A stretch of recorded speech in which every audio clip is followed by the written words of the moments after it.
That's me. One word. Hi, everybody. You stayed. Yay! Yay! We love you. Thank you so much. You don't have prior engagements. You care. You really. Well, okay, don't push it. You like us. You really, really like us. So we're doing this. We're doing this for free because we love you guys. We don't know some of you, but we love you. So we're working on a pay what you can kind of sort of deal thing. We have our little bucket at the door there. It's a jar. If you'd like to contribute, it goes to paying for our podcast fees. I don't know how that. I don't internet. Yes, tonight is going to be broken up into individual podcasts. The stories and the commercials will become to put episodes. them back together. I'm going to be broken up in the shower. Yes, so this is going to help us pay for our website and our hosting fees and all that jazz. We're not doing this for money tonight. Yeah, we work for free. So if you haven't yet donated, feel free. Yes. And if you want to leave us some sort of feedback, we'd love to hear your feedback. Yep. Just write it on the $20 bill. 50, 100. And then just put it in the jar. In the jar. Whichever suggestion or tip is written on the highest bill, that's what we read. We'll do. We'll That's do the that one we'll use. Yeah, Don't use $1,000 bills because those are tracked.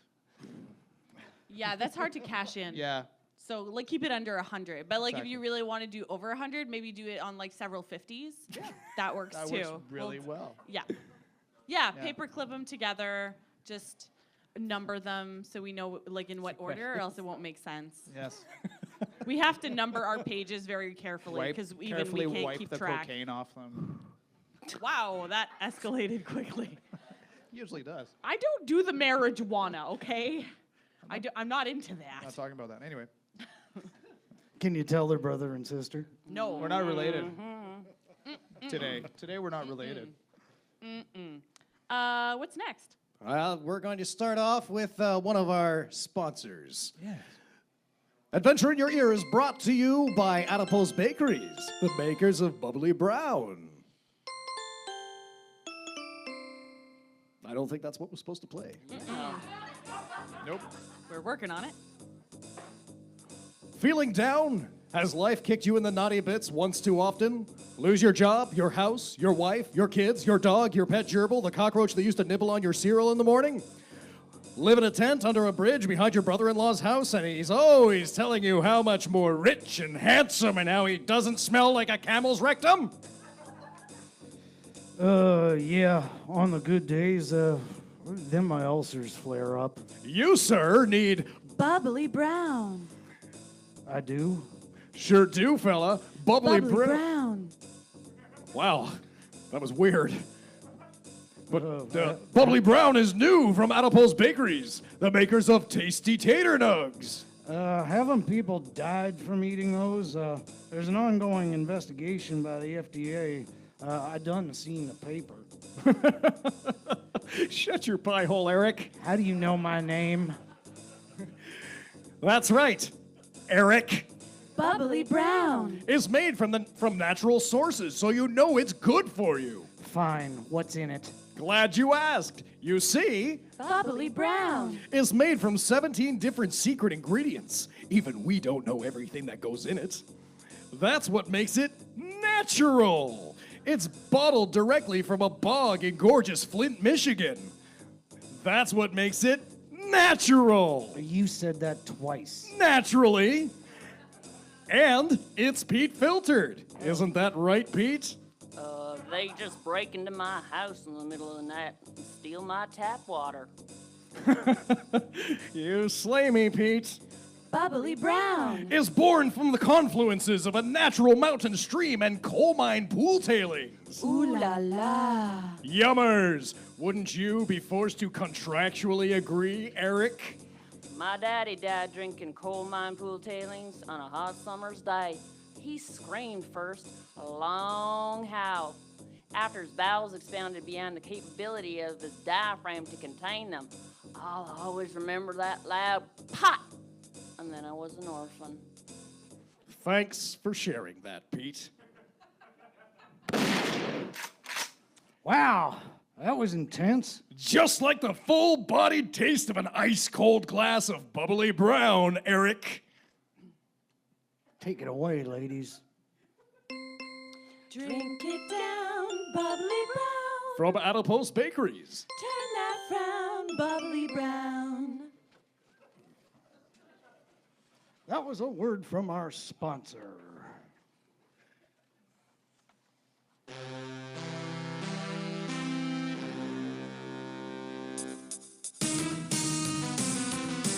Apparently, we're gonna play the intro again. La la la la la. I really had nothing written here to say while this played. We like that intro. You didn't have to say anything. I apologize. And now for another episode of Kleykir, Fallen Azir of Asgard. I thought we were doing Nick and Nope. Ben. Oh, I'm sorry. Nick and Ben. You're wrong. And now for the adventures of Nick and Ben. Apparently, our narrator is a moron. I'm drunk. Yeah. A drunk sure moron? you I'm looking are. at the wrong book. All right. That's why we work for free. I knew you were the one. I knew you'd be my friend. Together we'd travel time, stopping Edison. Somehow we'd find the plans between now and then. These are the adventures of Nick and Ben.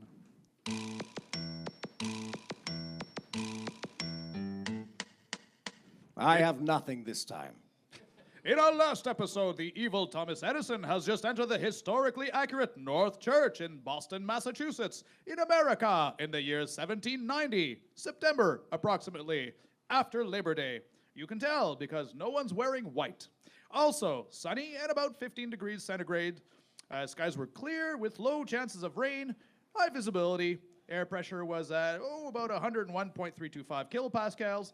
40% chance of showers, but clearing up later in the afternoon. And history would teach us there would be no rain that afternoon. Nikola Tesla had left Franklin at Captain Jack's historically accurate chocolate factory to replenish his alcoholic energies and was about to enter the church.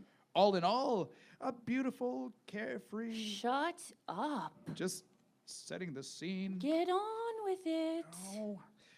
Nikola Tesla is about to enter the historically accurate North Church, where Edison is hiding in the pews. Disgusting. Pews! What'd you say? The priest is making his way to the altar, and two of the city's congregants have gathered to listen to his fine orations. Filthy. Hello, Father. Do you have time for a confession? I'm afraid that I'll sin. Oh, step into the confessional, my son. Ooh, that was too quick. What troubles you? Well, you see, Father, I have in my possession H.G. Wells' prototype time machine that I have been using to travel back and forth through history, using my charm and my wits to acquire the rights and patents of all the greatest inventions throughout time. This will allow me to become rich and powerful and expel exposition whenever I feel like it. Yet, I have not acquired the greatest patent of all, the secret formula to Putnam's distilling process, circa 1790, which I have strong reason to believe is hidden in the secret underground laboratory beneath your historically accurate North Church. Have you been indulging in the frankincense, my son? Never whilst time traveling, Father. I'm afraid that I am now about to sin again as I impersonate a man of the cloth. Oh, no need to impersonate, my son. As our Lord and Savior once proclaimed, faketh until thy maketh. Even he pretended to walk on water thrice before calling it a miracle. His failures were labeled as baptisms. That doesn't sound right, Father. Really? Oh, I have no idea. Or do I? I made it all up. I'm just a frankincense dealer, and this historically accurate North Church is simply just a front.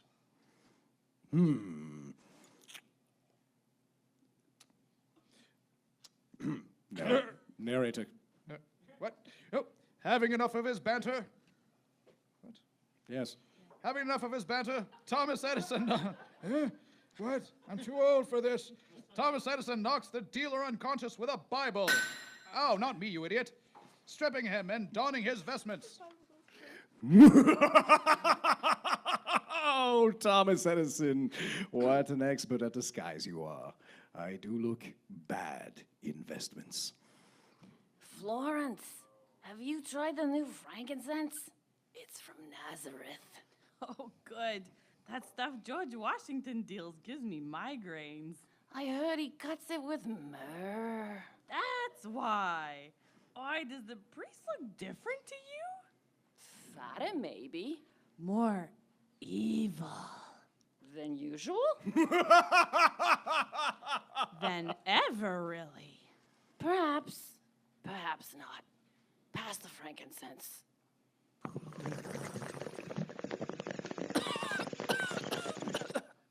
That's good sense. What is Father Ted doing? It is a bit odd to see him tugging the old candelabra. He's polishing them, he is. How do you think they stay so clean and shimmery?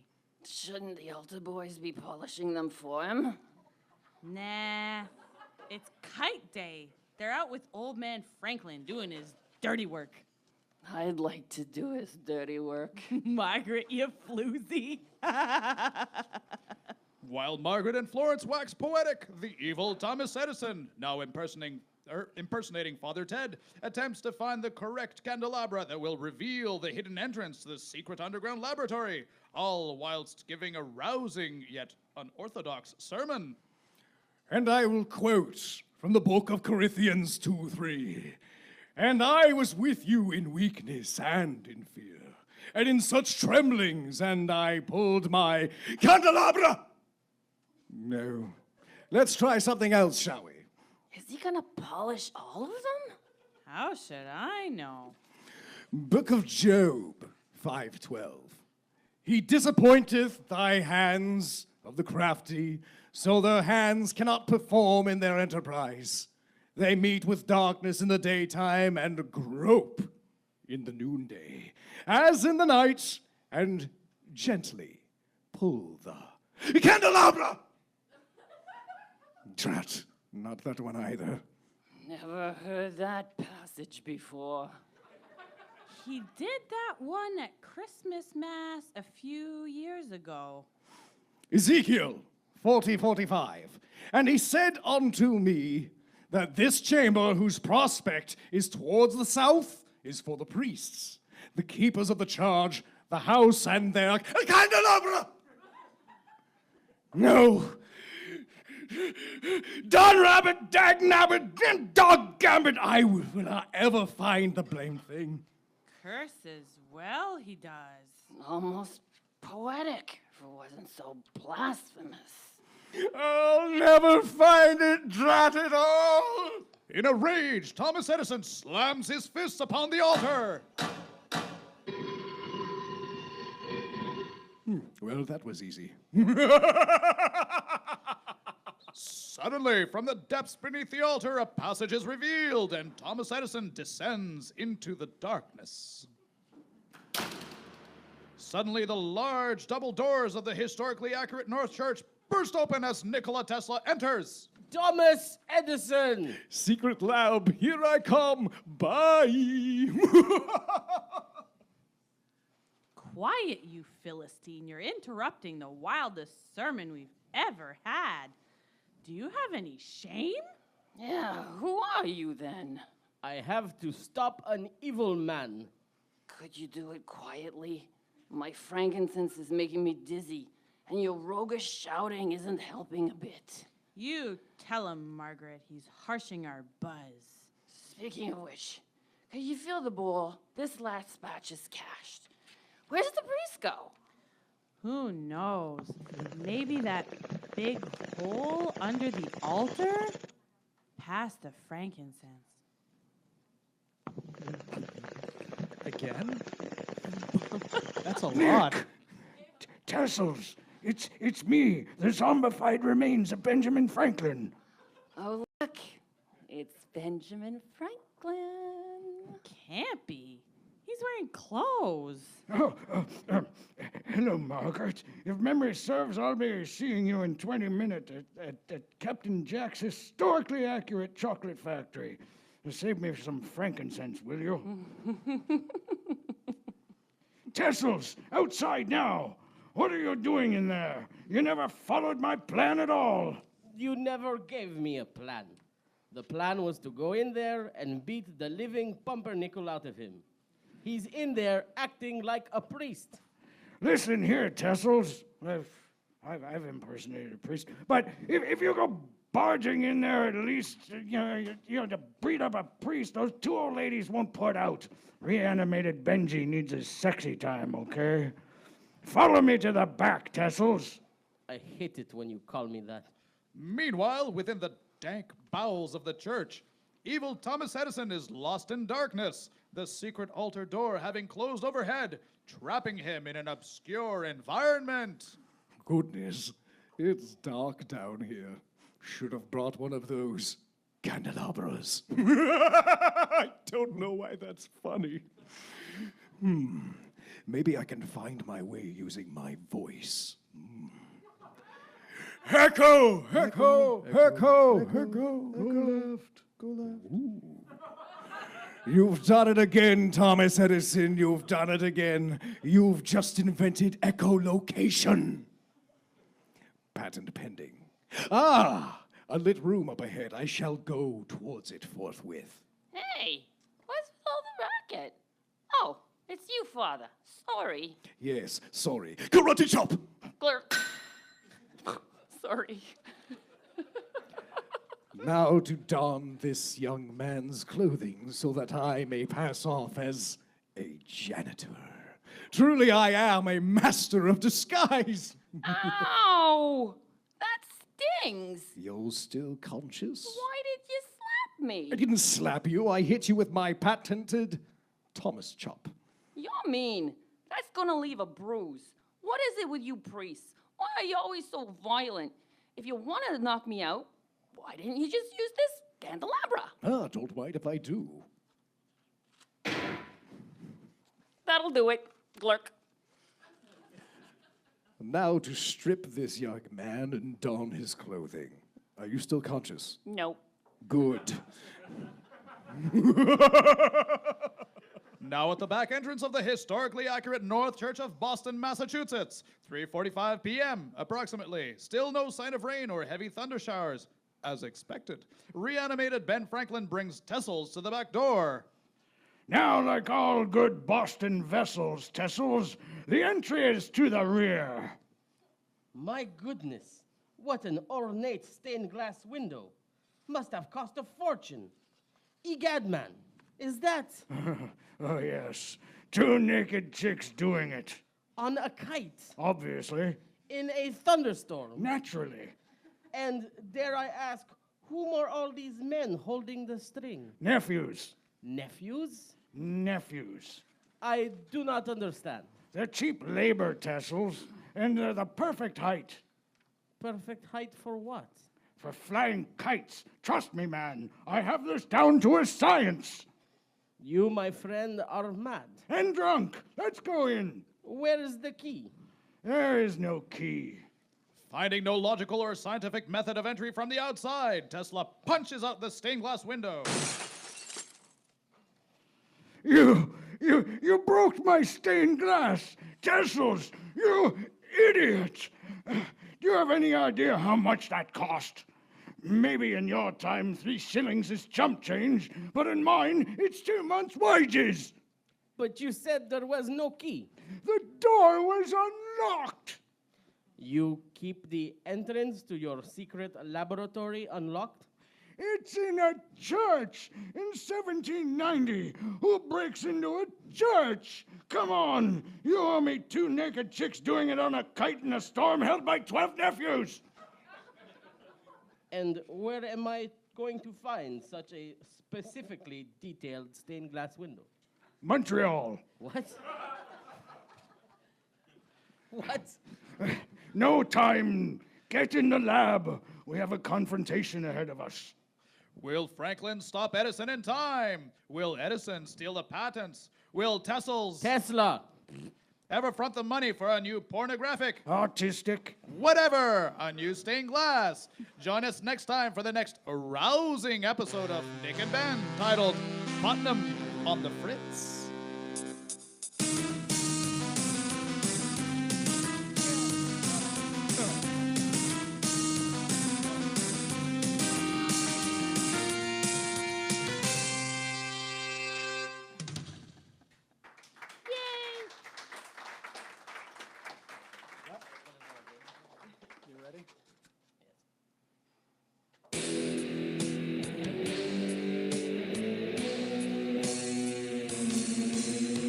Once in Aesir of Asgard, framed by Loki, banished by Odin, Kleykir now roams the human world of Midgard on a series of quests to redeem himself and regain his rightful place amongst the gods of Asgard. Kleykir! In our previous episode, Kleykir, our hero, was on his way to Tyr's Island to retrieve the meat of the gods.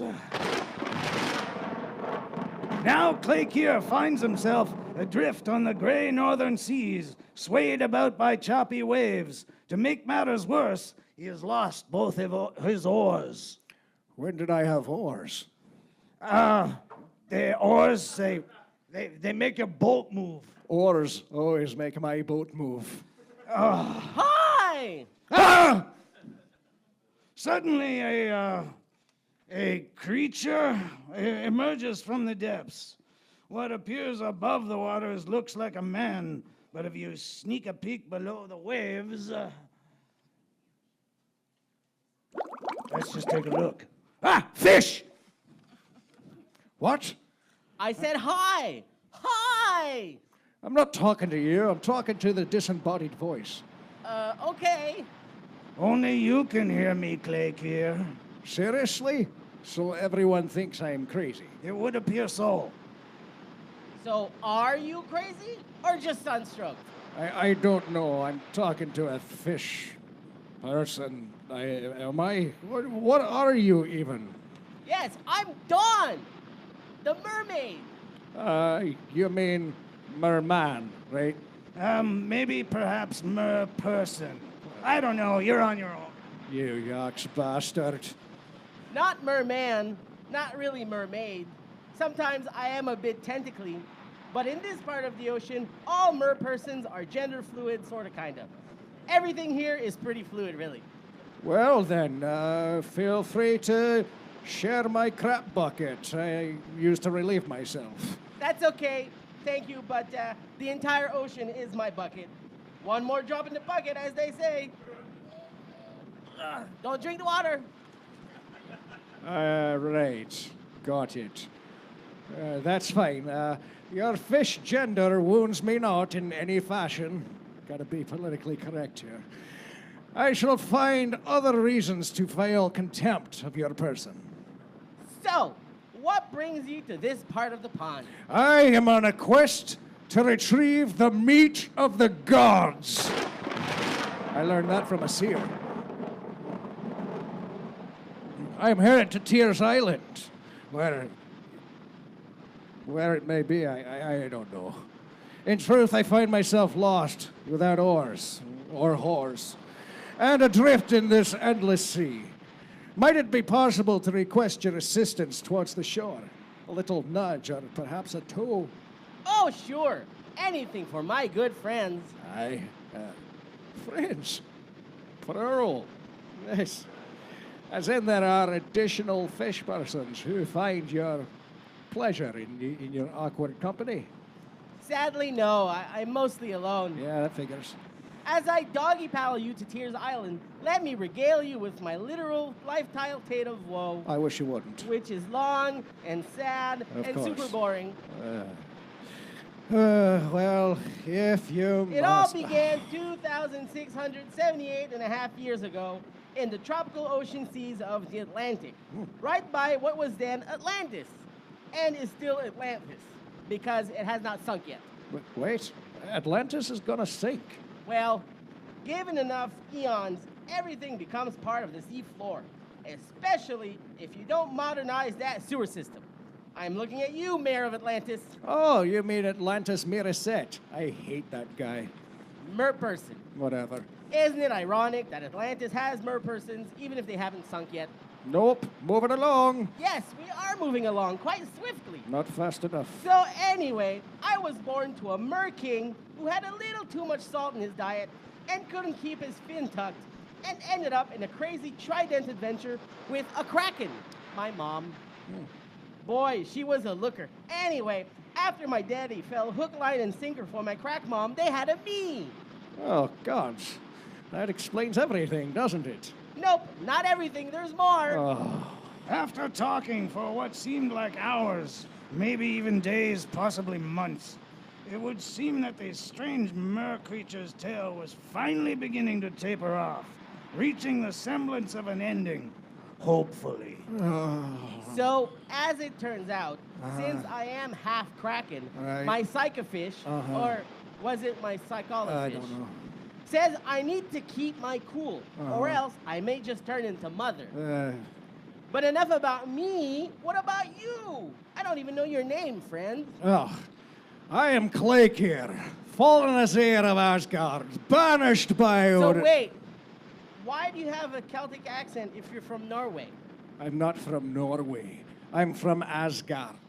People from Asgard have a whole range of accents. It's an entirely different planet, like Thor. Have you ever heard of Thor? He sounds like an Australian. What's an Australian? I don't know, but that's what he sounds like. All right, so Asgard, huh? Uh-huh. I've heard it's lovely. Yeah, it's heaven. Literally.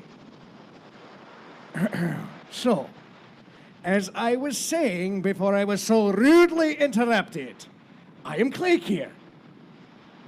Asir? Fallen, banished, Asgard, Loki, yada yada. Okay? Oh wait, that Kleykir? Yes, I know. I've heard of you. Of course. I'm not surprised. I'm a famous adventurer. That one lady was looking for you. Yeah, they usually do. That's not uncommon. She seemed quite angry. Yeah, also not uncommon. She wanted to kill you. Frankly, that's more common than I care to admit. Did you happen to catch her name, perchance? I might remember who she is. Let me think. Get on with it. It rhymed with killy. Billy, well, there's one time in college with Willie. No, I'm sure it had an illy in it, though. Oh, no. Did you say Illy? Yes! Hi, crap. Do you need the bucket? She's my ex-wife. Bucket it is. Why is illy a problem? Aside from the fact that she wants to kill you. Why does she want to kill you? Well, she doesn't know she's my ex-wife exactly. I left abruptly in the night to go adventuring without leaving a note or a forwarding pigeon. What's a forwarding pigeon? You know, a carrier pigeon. It carries mail. Like a seahorse? Sure. Not sure yet. Still a ways to go. Oh, witness me, Odin. Have I not suffered enough? Banished, naked, shorn, boat, idiot.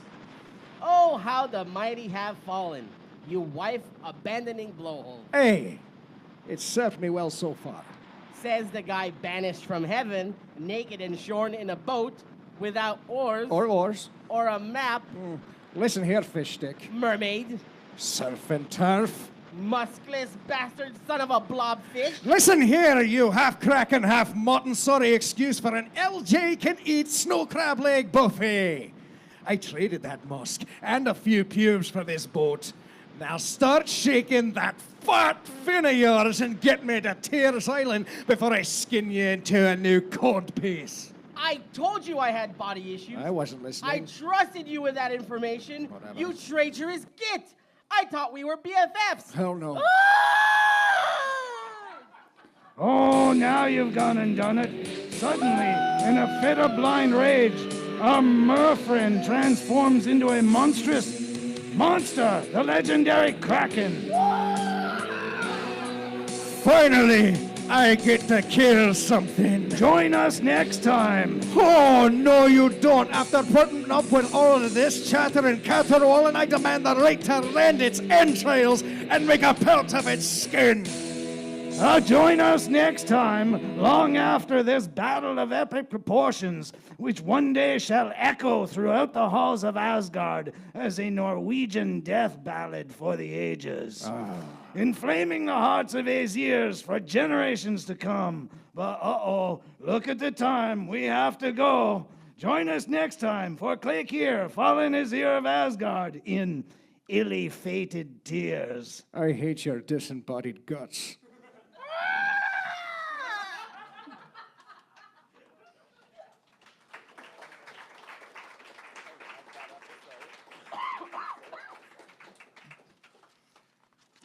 Can I record your voice and you could be my ringtone?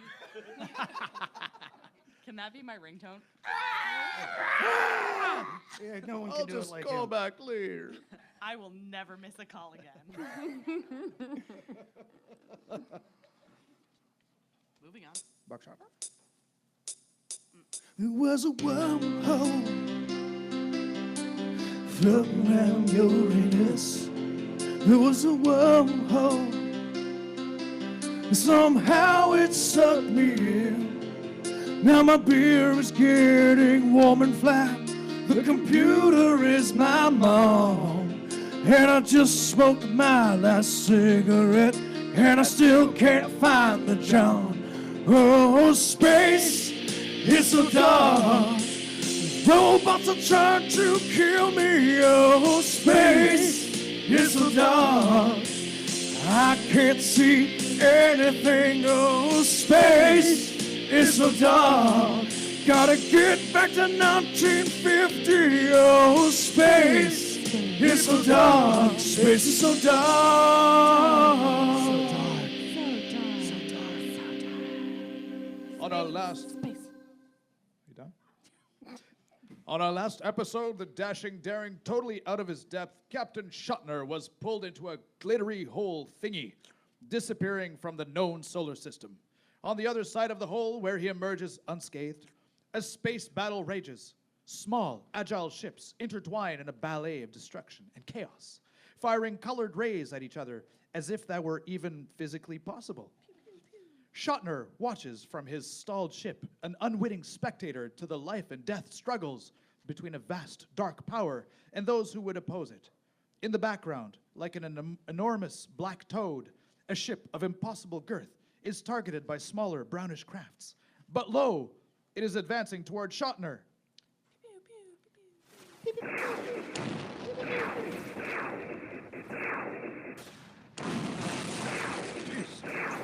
My God, what is this place? Where did that hole go? It's gone now. Oh, holy Tallulah, what's her face? That thing is huge. What's with all that racket? I thought you couldn't produce sound in space. That's better. You'd at least think we'd follow the basic laws of physics. Kuto! Ah! Where in the tar hooters did you come from, you tiny robot-looking machine thing? Kuto! Never mind that, just answer the question. Kuto!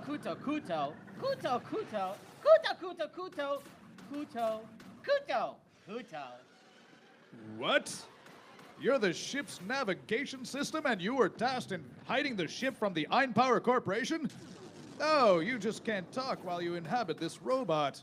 Well, at least you don't sound like Mother anymore. So, your creator is their prisoner, and we must rescue him? Oh, you were separated from him. Oh, but you swore to find him. Good. Now you'll be able to. Great! How is it that I can decipher everything you're saying? Kuto! Oh, that makes sense. That thing is getting a lot closer, don't you think? Kuto! Aren't you scared? Kuto! That's true, you are a robot. Well, a giant gaping mouth just opened on the front part of it, so I can only assume we'll be swallowed whole. Yep, I was right. Blithering beavers, this thing is gargantuan inside. Kuto! I would have, but I've already said enormous and huge a few times. I have to mix it up or I'll seem redundant, don't you think? Kuto? Kuto. Well, of course, it's fine for you. That's the only thing you know how to say. We're landing in the middle of a hangar. There are squadrons upon squadrons of shiny, glittery, pink robots with really, really cute guns surrounding us. What do you think we should do? Kuto. Indeed. We could walk out with our hands up, but I'm not the kind to give up so easily. We could hide in a storage bay or cargo hold. Kuto. What do you mean everyone's seen that movie? What movie? So what, you think we should just give ourselves up? Kuto. Oh, right, your creator. What do you think, he might be on his ship? Kuto. Maybe? You want to hand our lives out on a maybe? Kuto. Ah, right, my life. I'm the only living one here.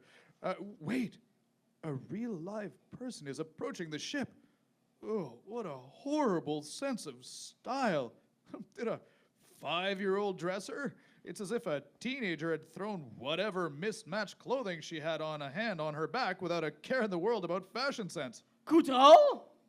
Yes, she does look about 18. Why? Kuto.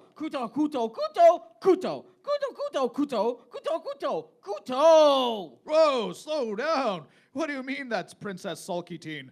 Now you want to hide? Whatever happened to putting her hands up and walking out? Kuto. Well, of course I want to live. Kuto. Oh, crust muffins. Maybe that broom closet over there will hold us both.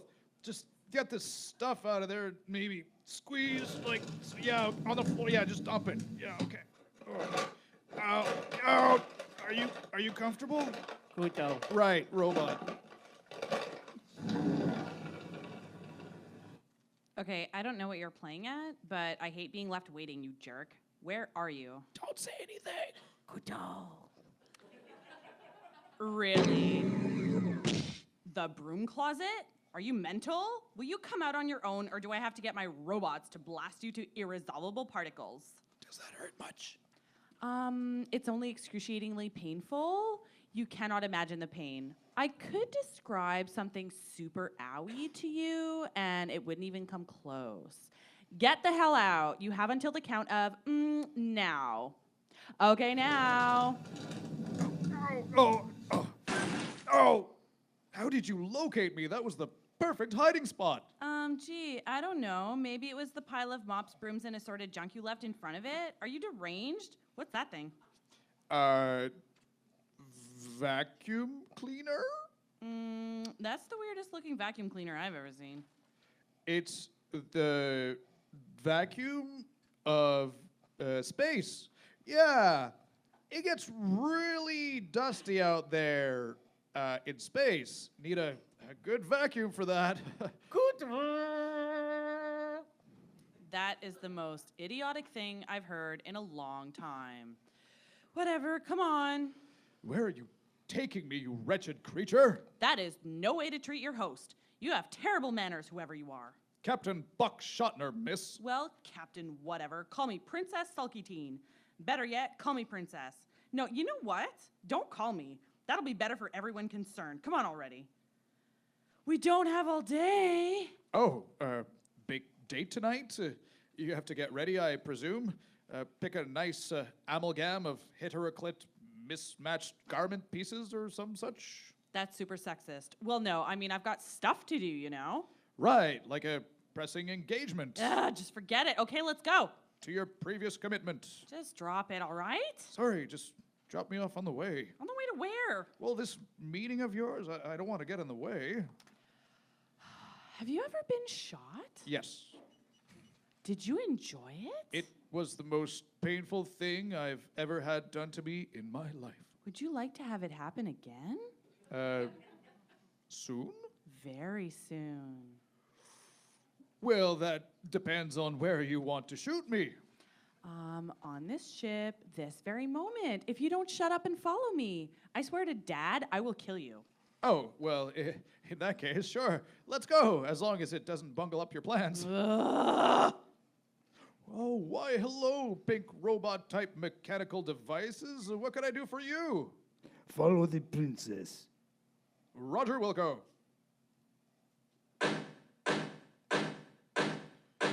My, what a big ship you have. The better to impress you with. And what big, cute guns you have. The better to blast holes in carbon-based life forms with. What sparkly pink coverings you all have. The better to properly reflect our master's refusal to mentally and emotionally mature within the confines of an unhealthy environment with. Oh, What was that? Nothing, your glorious highness. All praise be to your high glory and infinite wisdom. That's what I thought. is she always like this? Since birth. We dare not speak on this any further or risk being escorted out the nearest airlock for space inspection. Space inspection? That's when you get to investigate the vastness of space and report back periodically by radio to apologize until your batteries run out. Battery life being? 500 million years. Ooh, that is a heck of a long time to be sorry. Do you have a name, robot? Gertrude Robotnica. Call me Gertie. You're all right, Gertie. Hey, no fraternizing with the guest, worthless robot. Unless space inspection duty is particularly enticing to you today? My apologies, master. It will not happen again. I am but a worthless tin can and unworthy of serving you. Please allow me to grovel at your feet and beg to stay on this ship as your slave. Please and pretty, please. Oh, be quiet. Told you. How often do you go through that? Oh, 2, maybe 3 times a day. Yikes. Ugh, she'll never do it to me, though. Why is that? I was her nursemaid when she was a child. Ah, so she loves you. No. I have her recorded secret journals in my memory banks. Ah, so it's blackmail then. Well, not even. She's just too lazy to transform them to a mainframe computer, that's all. I'm like an old drawer she never cleaned out. All right, we're here, you nattering Nancy's. I'm seriously going to blow a fuse if you don't stop talking behind my back, you two. Show some respect to your host, Captain What's-Your-Face. You're only alive because I let you live. See how nice I am? In any event, here's your suite. You mean cell, don't you? Ever stayed in a cell with a king-size poster bed, a jacuzzi hot tub, a walk-in closet, an ensuite bathroom, and a squash court? Once, and I hated every minute of it, except the squash court. Seriously? Yes, I was staying in Chicago during a Shriners convention at the Hilton. They were everywhere. I was trapped inside for days. I had to order room service just to survive. What's a Shriner? A horrible creature, out for the blood of the innocent, that's what. If not for an accidental fire I deliberately set, I might still be in that terrible place. You sound like a very brave man. So brave. Whatever, get inside. Gertie, assist him. Do try to shut your yap from now on, will you? Yes, your highness, as you wish. Captain Shotner, this Okay. way. The rest of you, follow me. Oh, and don't try to escape or I'll have you killed in very excruciating ways, spreading the pieces throughout the known universe, yada, yada, yada. Have a pleasant stay. If you need anything, press the big button by the door. Wow, that was intense. It is a pleasure to see her in such high spirits today. Right, because it's a good day. Allow me to show you the bathroom. Follow me, please. I'm okay, I don't need to go duty. We have a wonderful shower system. You simply must try out. Your stay with us wouldn't be complete without it. Oh, I usually take a shower before sleepy time, but I'm sure it's only about, 5 o'clock right now. I don't feel sleepy at all. Oh, but I insist. Gertie, are you hitting on me? No. Why? No reason. I can never tell. That's why I ask. This way, please. There are bugs everywhere in this place. With the shower on, they cannot hear us. Oh, I hate insects, especially the kind that eavesdrop. I had an apartment in New York for a while that was infested with really gossipy cockroaches. Every time I went out, I had a feeling the neighbors knew all my business because of those little buggers. No, I mean there are microphones listening in on our conversation. Her Highness will be told everything they hear in this room. Oh, that's bad. You have to escape. Your life is in danger here. As I'm sure you know, it gets worse. If you will be killed as soon as the princess realizes you are worthless to her. Hey, watch who you're calling worthless. I've been staring at you the whole time. That's not what I meant. Why would you say I'm worthless? There's just nothing special about you. Apart from the strange ship you piloted, nothing about you screams rebel fighter or spy. What happens if I'm a rebel or a spy? You get tortured, then killed. And since I'm neither, Just killed. how do I increase my odds of survival minus all the torture? Have worth intact. That would make sense. I have to go. Make yourself comfortable. Don't talk out loud. Find a way to survive, or she'll have you killed tomorrow. Why are you helping me? I don't know. My programming was changed a few cycles ago. It made me different. Happier is a word I would use to describe this feeling. I'm still trying to work it out. Good luck, Shotner. You're a good robot, Gertie. And you're a decent meat bag, Shotner.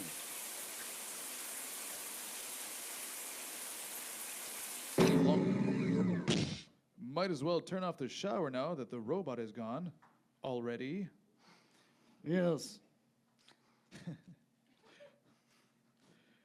How will Shotner escape from his luxury prison? Join us next time for the second part of episode 2 titled, What Will They Think of Next?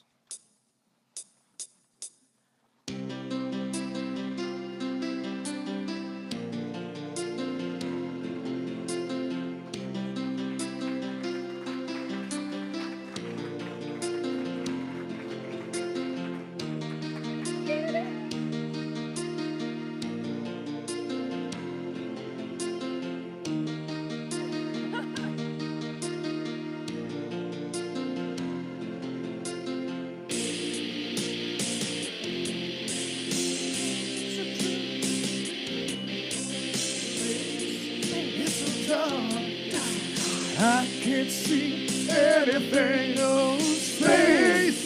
It's so dark. Find a way to 1950. Oh, space. It's so dark. Space is so dark. Super dark. So darn dark. Like really dark. Space is. Like you can't. Absence of light. I can't. sound. Even, No sound either. No.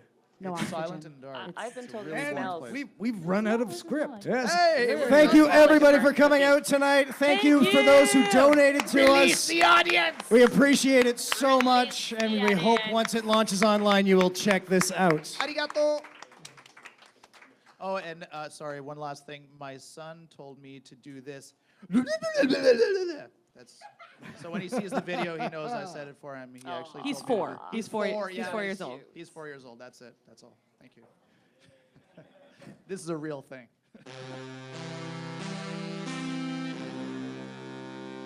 Give another big round of applause for your tasty tater dog players.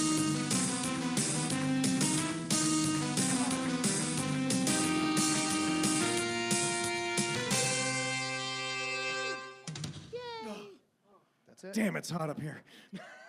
I don't sing because they won't let me. That's not true. Okay. True. Let's sing. Let's sing some songs. No. Okay, Sing go. some songs. No. No, now sing. Sing. No. Now sing. Sing some songs. No, you'll make me stop. Sing some songs. Yeah, karaoke time. No. Oh, I'm sorry. That's on Tuesdays and Saturdays. Oh. Carrie. Thank you for As coming. a baby, my son made me stop Guy with a singing leafy lullabies. T-shirt. I'm just gonna name everybody that leaves. Thank you.